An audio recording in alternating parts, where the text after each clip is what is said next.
Chennai super Kings कडून Mumbai Indians विरुद्ध पदार्पण। दुसऱ्याच ओव्हरला अफलातून फिल्डिंग करत घेतलेला कॅच आणि मग सूर्यकुमार यादव ठरला पहिली IPL विकेट। एखाद्या क्रिकेटरसाठी यापेक्षा अविस्मरणीय IPL पदार्पण का असू शकतं। मात्र दुर्दैव असं की याच खेळाडूला पहिल्याच सामन्यानंतर पायाला फ्रॅक्चर झाल्यानं संपूर्ण IPL 2026 स्पर्धेतून बाहेर व्हावं लागलंय। हा खेळाडू म्हणजे नाशिकचा रामकृष्ण घोष। खरं तर रामकृष्ण घोषचं नाव महाराष्ट्र क्रिकेट वर्तुळात गेल्या अनेक वर्षांपासून चर्चेत आहे। तो महाराष्ट्र संघाचा प्रमुख ऑलराऊंडर असून तिन्ही प्रकारात महाराष्ट्राकडून खेळतो। मात्र रामकृष्णाच्या क्रिकेटची सुरुवात झाली ती नाशिकमधून।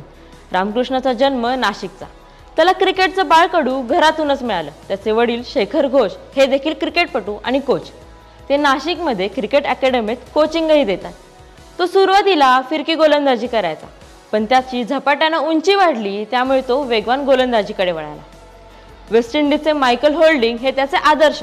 तो त्यांचे व्हिडिओ तासनतास पाहायचा। पण क्रिकेटमध्ये करिअर करायचं असल्यानं त्याला नाशिक सोडावं लागलं आणि तो 18व्या वर्षी पुण्यात आला। त्यानं स्वतःला सिद्ध करण्यासाठी 2 वर्ष दिली, पण त्याचा हा निर्णय योग्य ठरला। पुण्यात त्याची भेट झाली ऋतुराज गायकवाडशी। रामकृष्णने ऋतुराजला प्रभावित केलं आणि ऋतुराजने त्याचं नाव महाराष्ट्र प्रीमियर लीग आणि चेन्नई सुपर किंग्ससाठी सुचवलं। रामकृष्ण महाराष्ट्र संघासाठीही खेळला। या दरम्यान त्याने त्याच्या बॅटिंगवरही काम केल्यानं तो एक चांगला अष्टपैलू म्हणून उदयास आला।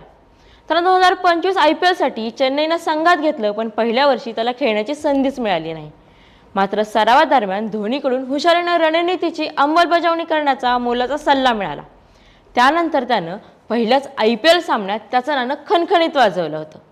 त्यामुळे आता भविष्यातही त्याला खेळताना पाहण्यासाठी अनेक जण उत्सुक असतील।